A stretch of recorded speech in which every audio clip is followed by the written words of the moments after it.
بسم اللہ الرحمن الرحیم نحمدہ ونصلی علی رسولہ الکریم اما بعد۔ یہ کتاب آسان نماز، حکمت اور نرمی کے ساتھ مردوں، عورتوں اور بچوں میں جن کو نماز پڑھنا نہیں آتا ہے نماز سکھانے کے لیے بہت مفید ہے۔ آج دنیا میں مسلمانوں کی تعداد 200 کروڑ ہے، جس میں یہ 180 کروڑ یعنی 90% سے بھی زیادہ نماز نہیں پڑھتے ہیں، اور جو باقی 20 کروڑ یعنی 10% پڑھتے ہیں ان میں بہت سارے لوگوں کو کلمہ طیبہ، سورہ فاتحہ، سورہ اخلاص، التحیات تک صحیح یاد نہیں ہے۔ آج مسلمانوں کی بری حالت کسی سے ڈھکی چھپی نہیں ہے، جس کا بہت بڑا سبب دینی امور خاص کر نماز میں غفلت و بیزاری ہے۔ دنیا اور آخرت میں مسلمانوں کی فلاح و ترقی نماز ہی سے وابستہ ہے، لہٰذا ہم سب کے لیے ضروری ہے کہ اس تحریک کو ساری دنیا میں جان مال لگا کر جن کو نماز پڑھنا نہیں آتا ہے نماز پڑھنے والے بنائیں۔ اللہ تعالیٰ کا ارشاد ہے، بے شک نماز بے حیائی اور بری حرکتوں سے روکتی ہے۔ نماز عظیم الشان عبادت ہے، نماز دین کا ستون ہے۔ اللہ رب العزت نے تمام احکام بذریعہ وحی دنیا میں بھیجا، مگر نماز کا حکم اللہ تعالیٰ نے حضور صلی اللہ علیہ وسلم کو معراج میں اپنے پاس بلا کر عطا فرمایا۔ اللہ تعالیٰ فرماتے ہیں، بے شک نیکیاں گناہوں کو نیست و نابود کر دیتی ہے۔ روزانہ 5 وقت نماز فرض ہے، کسی بھی حالت میں نماز معاف نہیں ہے۔ صحت ہو یا بیماری، سفر میں ہو یا گھر پر ہوں، یہاں تک کہ حضور صلی اللہ علیہ وسلم نے جنگ میں بھی جہاں گردنیں کٹ رہی تھی نماز پڑھ کر ترغیب دی ہے۔ حضرت عمر رضی اللہ عنہ کا واقعہ مشہور ہے کہ حضرت عمر کو پرچھا مارا، آنتیں کٹ گئے، پانی پلایا جاتا تو پانی آنتوں سے باہر آ جاتا۔ اسی حالت میں آپ رضی اللہ تعالیٰ عنہ وفات پائے، لیکن نماز نہیں چھوڑی۔ ایک مرتبہ حضرت ابو ہریرہ رضی اللہ تعالیٰ عنہ پیٹ کے بل لیٹے ہوئے تھے تو حضور صلی اللہ علیہ وسلم نے فرمایا، کیا ہوا؟ حضرت ابو ہریرہ تعالیٰ عنہ فرمایا، پیٹ میں درد ہے۔ آپ صلی اللہ علیہ وسلم نے فرمایا، اٹھ نماز پڑھ، نماز میں شفا ہے۔ اللہ تعالیٰ کا ارشاد ہے، جنتی جہنمی سے پوچھیں گے، تمہیں کس چیز نے سقر جہنم میں داخل کر دیا؟ وہ کہیں گے، ہم نماز نہیں پڑھتے تھے۔ پھر بھی لوگ نماز سے غفلت میں ہیں، اس میں کسی کا کیا نقصان، اپنی ہی کم نصیبی اور اپنا ہی نقصان ہے۔ اللہ تعالیٰ کا ارشاد ہے، اے ایمان والو، اپنے آپ کو اور اپنے اہل و عیال کو جہنم کے آگ سے بچاؤ۔ قیامت میں سب سے پہلے نماز ہی کا حساب ہوگا۔ اگر نماز صحیح ہوئی تو باقی اعمال بھی صحیح ہوں گے، اور اگر نماز خراب ہوئی تو باقی اعمال بھی خراب ہوں گے۔ حضور صلی اللہ علیہ وسلم نے فرمایا، جس نے جان بوجھ کر نماز چھوڑا گویا اس نے کفر والا عمل کیا۔ اسی لیے کم از کم یہ ایک چھوٹی سورت یا یہ ایک آیت یاد ہو تو اسی سے نماز ضرور پڑھ لیں، کیونکہ نماز کسی بھی حالت میں معاف نہیں ہے۔ خوب سمجھ لیں، نماز کسی بھی حالت میں معاف نہیں ہے۔ حضور صلی اللہ علیہ وسلم نے فرمایا، تم میں کا ہر ایک ذمہ دار ہے، اور ہر ایک سے اس کے ماتحت کے بارے میں قیامت کے دن سوال کیا جائے گا۔ حضور صلی اللہ علیہ وسلم کا آخری وقت تھا، 3 مرتبہ وصیت فرمائی، نماز کے بارے میں اللہ سے ڈرتے رہو، اور فرمایا اپنے ماتحتوں کے بارے میں بھی اللہ سے ڈرتے رہو۔ ہمارے گھروں میں ہمارے ماتحت بیوی، بچے اور کام کرنے والے نوکر نوکرانی ہیں، سب کو نماز سکھائیں اور ان کے نماز کی بھی نگرانی کریں، اور پوچھتے رہیں کہ کیا فجر کی نماز پڑھی، ظہر پڑھی۔ اسی طرح ہر روز 5 وقت پوچھتے رہیں، انشاءاللہ نماز پابندی سے پڑھنے والے بن جائیں گے۔ نماز کو اپنے وقت پر ادا کرنا ضروری ہے، کیونکہ نماز قضا ہونے پر سخت وعید ہے۔ علماء جو کہ انبیاء کے وارث ہیں، مسجد کے بڑے متولی، امام وغیرہ، گھر کے بڑے کارخانوں کے بڑے آفس کے بڑے، کالج اسکول کے بڑے، دینی مدارس اور مکاتب کے بڑے ذمہ دار ہیں، کیونکہ وہی اپنے ماتحت کے سرپرست ہیں۔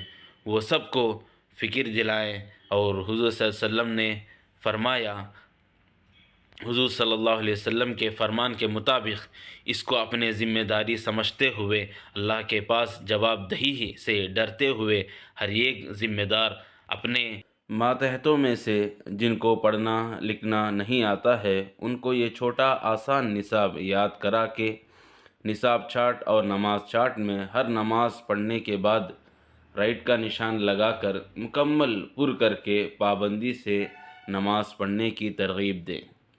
نماز سکھانے میں بہت بڑا اجر و ثواب ہے، جس کا آخرت میں پتہ چلے گا۔ نماز سکھانے میں سستی نہ کریں، پوری فکر کے ساتھ مخلص ہو کر نیت کریں کہ ہم کسی طرح محنت اور نرمی سے دوسروں کو نماز سکھائیں گے۔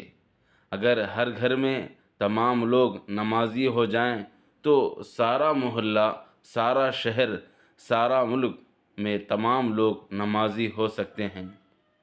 اللہ رب العزت نے فرمایا کہ اس سے کس کی بات بڑی ہو سکتی ہے کہ لوگوں کو اللہ کی طرف بلائیں اور نیک عمل کریں اور کہیں کہ میں مسلمانوں میں سے ہوں۔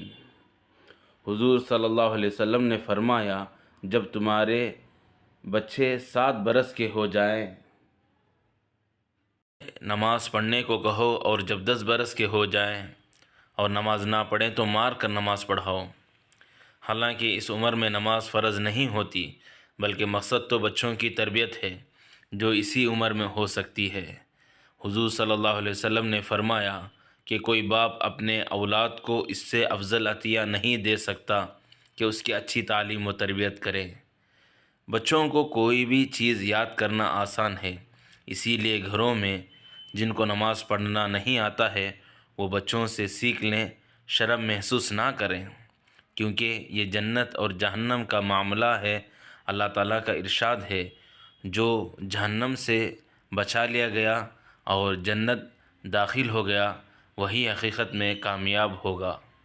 محنت کے لیے ہر ایک مسجد کے متولی فکر کرے، اور مسجد کے امام صاحب نماز کے بعد مصلیوں کو فکر دلائیں کہ ہم نماز پڑھتے وقت لگاتے ہیں، محنت کرتے ہیں، کیا ہماری نماز صحیح ہے؟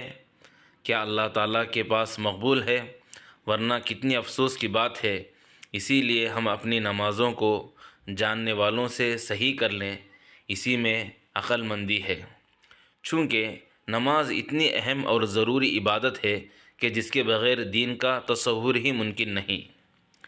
دنیا میں صرف 2% طبقہ نماز کا علم جان کر اچھی طرح پابندی سے نماز پڑھتے ہیں، اور باقی 5-6% طبقہ نماز کی حقیقت سے بھی لا علم ہے، یعنی ظہر پڑھتے ہیں تو عصر نہیں پڑھتے، کہتے ہیں کہ فرصت ملے تو نماز پڑھتے ہیں، عموماً جمعہ کی نماز پڑھ لیتے ہیں، فجر کی نماز نہیں پڑھتے۔ ان لوگوں کو بھی نماز پابندی سے پڑھنے کی تاکید کرنا ضروری ہے۔ دنیا کے 70% آبادی قریوں میں ہے، جن میں زیادہ تر لوگ کلمہ طیبہ تک یاد نہیں ہے۔ نصاب اول چارٹ صفحہ نمبر 12 کے مطابق نمبر 1 کلمہ طیبہ ہے، اس کو یاد کرانے کے لیے بار بار ہر ایک حصے کو 10 مرتبہ رٹ کر یاد کرائیں۔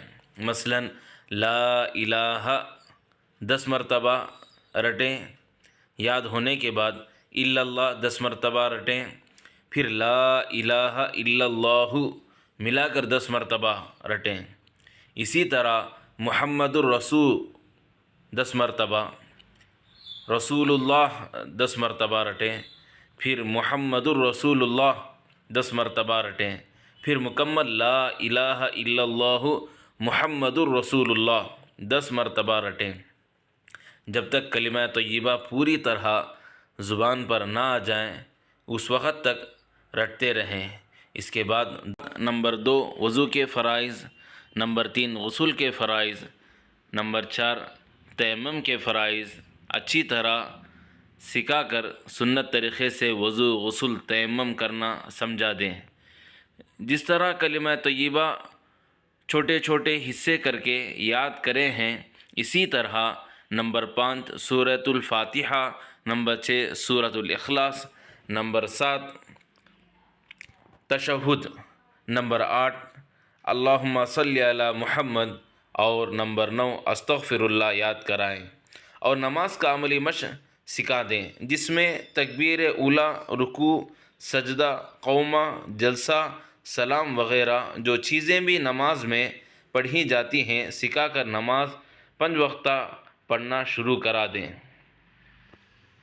ہر نماز کے بعد اپنی ہی زبان میں چھوٹی بڑی جو بھی ضرورت ہو اللہ تعالیٰ سے عاجزی اور پوری یقین کے ساتھ گڑ گڑا کر دعا مانگیں کہ صرف اللہ تعالیٰ ہی ہماری تمام ضرورتیں پوری کر سکتے ہیں۔